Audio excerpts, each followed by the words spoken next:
جوتا پہن کر نماز پڑھنا یا نماز جنازہ پڑھنا کیسا ہے؟ جوتے پہن کر نماز جنازہ یا نماز پڑھنا کیسا ہے؟ حضور اکرم صلی اللہ علیہ وسلم کا فرمان مبارک ضرور سنو۔ بسم اللہ الرحمن الرحیم۔ السلام علیکم ورحمۃ اللہ وبرکاتہ۔ ناظرین کرام، حدیث بخاری شریف کی ایک روایت میں ہے کہ ایک مرتبہ حضور اقدس صلی اللہ علیہ وسلم نے اپنے دونوں ہاتھ دعا کے لیے اٹھائے اور فرمایا، اے میرے پروردگار، میری امت، اور رونے لگے تو اللہ تعالی نے فرمایا، اے جبرائیل، محمد صلی اللہ علیہ وسلم کے پاس جاؤ اور تیرا رب خوب جانتا ہے، لیکن ان سے پوچھو آپ کیوں رو رہے ہو؟ حضرت جبرائیل علیہ السلام سرکار مدینہ صلی اللہ علیہ وسلم کے پاس آئے اور عرض کیا، آپ کیوں رو رہے ہیں؟ آپ نے اپنا حال بیان فرمایا۔ حضرت جبرائیل علیہ السلام نے بارگاہ الہی میں عرض کیا تو رب تبارک و تعالی نے فرمایا، اے جبرائیل، محمد صلی اللہ علیہ وسلم کے پاس جاؤ اور کہو تمہاری امت کے بارے میں ہم تجھ کو راضی کر دیں گے اور مایوس نہیں کریں گے، اور دوسرے نبیوں کی امتوں کے بارے میں بھی بتاؤ۔ حضرت جبرائیل علیہ السلام رسول کریم صلی اللہ علیہ وسلم کی بارگاہ اقدس میں حاضر ہوئے اور انبیاء سابقین کا تذکرہ کرنے لگے۔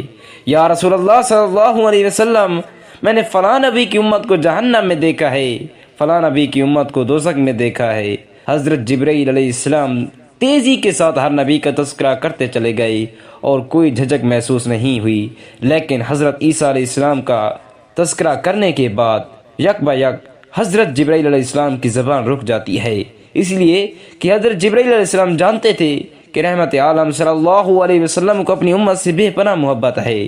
اگر تو امت رسول کو جہنم میں دیکھنا کا ذکر کروں تو حضرت محمد مصطفیٰ صلی اللہ علیہ وسلم پریشان حال ہوں گے، اس لیے خاموشی کا پہرا لگ جاتا ہے۔ مگر جب جبرائیل علیہ السلام کی اچانک خاموشی سے سرکار دو عالم صلی اللہ علیہ وسلم بے چین ہو کر فرمایا کہ اے جبرائیل، یہ بتاؤ کہیں تم نے میری امت کو جہنم میں تو نہیں دیکھا؟ حضرت جبرائیل علیہ السلام جواب دیتے دیتے رک جاتے ہیں۔ سرکار مدینہ صلی اللہ علیہ وسلم نے بے تابانہ طور پر فرماتے ہیں، جبرائیل جلد بتاؤ، کیا تم نے میری امت کو بھی جہنم میں تو نہیں دیکھا؟ اب مجبوراً حضرت جبرائیل علیہ السلام نے عرض کیا، یا رسول اللہ صلی اللہ علیہ وسلم، آپ کی امت کو بھی جہنم میں دیکھا ہے۔ بس اتنا سننا تھا کہ حضور اقدس صلی اللہ علیہ وسلم کا چین و سکون جاتا رہا اور بے چینی قرار پیدا ہو گئی۔ ادھر جبرائیل علیہ السلام نے اجازت چاہی اور منزل سدرہ کی جانب پرواز کر گئے۔ حضور اقدس صلی اللہ علیہ وسلم نے اعشار نبوت کو چھوڑ دیا، لوگوں کی نگاہوں سے چھپ کر غیر آبادی میں پہاڑ کے غار میں پہنچ کر اپنی نورانی پیشانی کو فرش زمین پر رکھ کر بلک بلک کر رونے لگے۔ چشمان نبوت سے آنسو کی برسات ہونے لگی اور زبان مبارک سے ربی حبلی امتی ربی حبلی امتی کی صدا جاری ہو گئی۔ ادھر شمع رسالت کے صحابہ کا عجیب عالم ہو گیا، سرکار کو نہ پا کر بے تاب ہونے لگے، ادھر ادھر ڈھونڈنا شروع کر دیا۔ حجرہ عائشہ صدیقہ رضی اللہ تعالی عنہا میں دیکھا، مسجد نبوی میں دیکھا، مدینے کی ایک ایک گلی صحابہ نے چھان ڈالی مگر کہیں پتہ نہ چلا۔ مدینے میں کہرام مچ گیا، مرد و عورت، بوڑھے بچے سب بے قرار ہو گئے، لوگوں نے کھانا پینا چھوڑ دیا، گھروں میں چولہے سے دھواں نکلنا بند ہو گیا۔ صحابہ کرام رضوان اللہ علیہم مجمعین کا یہ عالم ہوا تو اہل بیت حسنین کریمین کا کیا حال ہوا ہوگا؟ بے چینی کے ساتھ تلاش میں سرگرداں ہیں، مگر آقا کریم صلی اللہ علیہ وسلم کا کہیں پر پتہ نہیں۔ 3 دن 3 راتیں گزر گئیں، زلف ابری اور چہرہ والضحیٰ کی زیارت نہ ہو سکی اور نہ کہیں پتہ چلا۔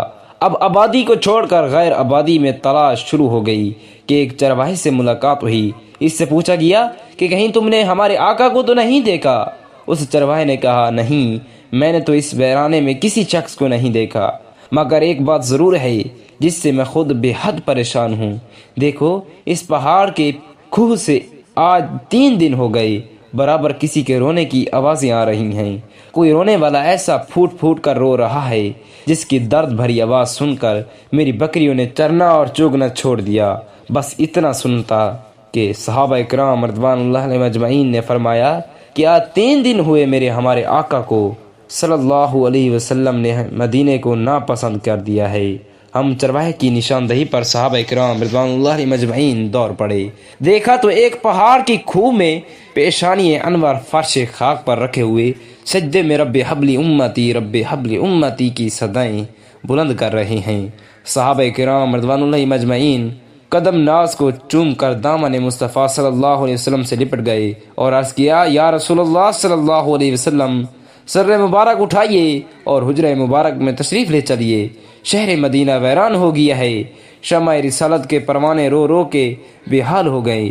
مدینے میں واویلا مچا ہوا ہے، لوگوں نے کھانا پینا چھوڑ دیا ہے اور اہل بیت بہت پریشان ہیں، مگر رحمت عالم صلی اللہ علیہ وسلم دنیا و مافیا سے بے نیاز ہو کر امت یاسی کے غم میں راہ قطار رو رہے ہیں اور دعائیں مغفرت میں مصروف ہیں۔ جب صحابہ اکرام رضوانullah علیہم اجمعین تمام تر کوشش کر کے ناکام ہو گئے تو صحابہ اکرام رضوانullah علیہم اجمعین سیدہ طاہرہ خاتون جنت حضرت فاطمہ کی بارگاہ میں حاضر ہوئے اور عرض کیا، اے خاتون جنت، ہم نے سرکار مدینہ کا پتہ لگا لیا ہے، فلاں پہاڑی کی کھو میں امت یاسی کے غم میں رو رہی ہیں، لیکن تمام تر کوششوں کے باوجود سرکار کائنات صلی اللہ علیہ وسلم سجدے سے سر انور نہیں اٹھا رہے۔ خدا را تشریف لے چلیے، ممکن ہے کہ سرکار دو عالم صلی اللہ علیہ وسلم سر انور اٹھا لیں اور ہماری بے قرار دنیا کو سکون و اطمینان حاصل ہو۔ حضرت ابو سعید خدری رحمۃ اللہ علیہ سے روایت ہے کہ رسول اللہ صلی اللہ علیہ وسلم نے فرمایا، جب تم میں سے کوئی شخص مسجد آئے تو اپنے جوتے دیکھ لے، اگر ان میں گندگی یا نجاست ہو تو انہیں رگڑ کر صاف کر لے اور پھر ان کے ساتھ نماز ادا کرے۔ حضرت انس بن مالک رضی اللہ تعالی عنہ سے روایت ہے، نبی کریم صلی اللہ علیہ وسلم نے فرمایا، جوتے پہن کر بھی نماز پڑھتے ہیں۔ نماز جنازہ جوتے نہ بھی جائز ہے، بشرطے کہ جوتے پاک ہوں اور شرعی اصولوں کے مطابق ہوں۔ جوتے پاک ہونے چاہیے۔ اگر مسجد کے اندر نماز پڑھ رہے ہیں تو جوتے اتارنا بہتر ہے تاکہ مسجد کی صفائی متاثر نہ ہو۔ کھلے میدان میں یا کسی ایسی جگہ جہاں جوتے پہننے کی اجازت ہو وہاں جوتے پہن کر نماز پڑھنا جائز ہے۔ جوتے پہن کر نماز یا نماز جنازہ پڑھنا جائز ہے، لیکن صفائی اور مسجد کی حرمت کا خاص خیال رکھنا ضروری ہے۔ حضرت سیدہ فاطمہ زہرا رضی اللہ تعالی عنہا نے جسم اطہر کو چادر سے چھپایا اور آقا کائنات صلی اللہ علیہ وسلم کی بارگاہ میں پہنچ کر التجا کرنے لگیں کہ ابا جان، اب سجدے سے سر انور اٹھائیے اور مدینہ تشریف لے چلیے۔ آپ کی جدائی سے مدینہ والوں کا برا حال ہو گیا ہے، ہر طرف آہ و فغاں برپا ہے، آپ کے نہ ہونے سے ہر دل بے قرار ہے اور ہر آنکھ اشکبار ہے۔ حسنین کریمین آپ کی شفقت نہ پا کر تڑپ رہے ہیں، لیکن آپ بار بار رب حبلی امتی رب حبلی امتی کی صدائیں بلند کرتے رہے اور سجدے سے سطر نہ اٹھایا۔ بالآخر سیدہ فاطمہ زہرا رضی اللہ تعالی عنہا نے اپنی پیشانی مبارک سے مل کر عرض کیا کہ ابا جان، دامن صبر چھٹنے والا ہے، اب تو سر اقدس اٹھائیے، ورنہ فاطمہ قیامت تک سجدہ کرے گی، سر نہیں اٹھائے گی۔ تب جا کر سرکار دو عالم صلی اللہ علیہ وسلم نے سجدے سے سر مبارک اٹھایا اور فرمایا، اے فاطمہ، تم ضد نہ کرتی تو جب تک پروردگار عالم سے میں اپنی امت کی شفاعت و مغفرت نہ کرا دیتا، سجدے سے سر نہ اٹھاتا۔ حضرت انس بن مالک رضی اللہ تعالی عنہ روایت کرتے ہیں کہ حضور اقدس صلی اللہ علیہ وسلم کے زمانے میں ایک یہودی عالم تھا، اس کا نام جلبیب تھا۔ اس کا ایک لڑکا حسن و جمال میں یکتا تھا، جو کمال سیرت سے مزین اور بڑا خلیق تھا۔ اتفاق اس نے اپنے والد کے خزانے میں ایک ڈبیا دیکھی جو سرخ موتیوں سے بنی ہوئی تھی اور اس پر مشق کی ایک مہر لگی ہوئی تھی تاکہ کوئی شخص اسے کھول نہ سکے اور اندر دیکھ نہ سکے۔ لڑکے نے اس ڈبیا کو دیکھا تو بڑا غضناک اور خوشگمی ہو کر باہر نکلا۔ باپ نے وجہ پوچھی تو کہنے لگا، اے بابا، ایک عرصہ ہو گیا آپ نے کوئی چیز مجھ سے پوشیدہ نہیں رکھی، مگر یہ ڈبیا ہمیشہ بند رکھی ہے، حالانکہ میرے ساتھ آپ کی شفقت محبت بہت زیادہ ہے۔ باپ نے بتایا، بیٹا، اس میں جواہرات ہیں نہ خزانہ، اس میں چند اوراق ہیں۔ جب تم علماء کی مجالس میں بیٹھ کر فاضل ہو جاؤ گے اور ہر بات سمجھنے لگو گے تو اس کا مطالعہ بھی کر لینا، چونکہ ابھی ناپختہ ذہن ہو، اسی لیے ڈبی کا راز دیدہ و دانستہ پوشیدہ رکھا گیا ہے۔ ایک دن جلبی بارہ نوشی میں مشغول تھا، جہاں یہ موقع غنیمت جانتے ہوئے والد کے خزانے میں گیا اور اس ڈبیا کے کھولنے میں مشغول ہو گیا، جس کے لیے رازداری سے کام لیا۔ مہر توڑ دی گئی، ڈبیا کا ڈھکن کھولا گیا تاکہ دیکھ سکے کہ اس کے اندر کیا ہے، کہ اس کی اندر سے نور کی ایک شعاع نمودار ہوئی، جس کے سامنے چراغ کی روشنی مانند پڑ گئی۔ ڈبیا کے اندر دو سفید ورق دکھائی دیے، جن پر لا الہ الا اللہ محمد الرسول اللہ لکھا تھا۔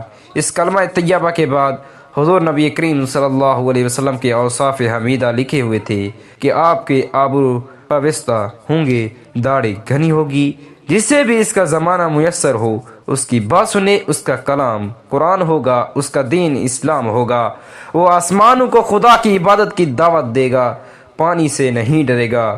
بہاب کی لگامیں اس کاغذ پر پڑیں تو حضور اقدس صلی اللہ علیہ وسلم کی محبت اس کے دل میں گھر گئی۔ کہنے لگا کہ کاش معلوم کر لیتا کہ آپ کی خاکی ہیں یا نوری، آسمانوں میں ہیں یا زمین میں، دریاؤں میں رہتی ہیں یا جنگلوں میں۔ اس نے اپنی محرومی اور سوگواری کا اس انداز سے اظہار کیا کہ بے ہوش ہو گیا۔ اللہ تعالیٰ سے دعا ہے کہ میرے تمام مسلمان بہن بھائیوں کی تمام مصیبتیں اور پریشانیاں دور فرمائے، آمین یا رب۔ جزاک اللہ خیرا کثیرا۔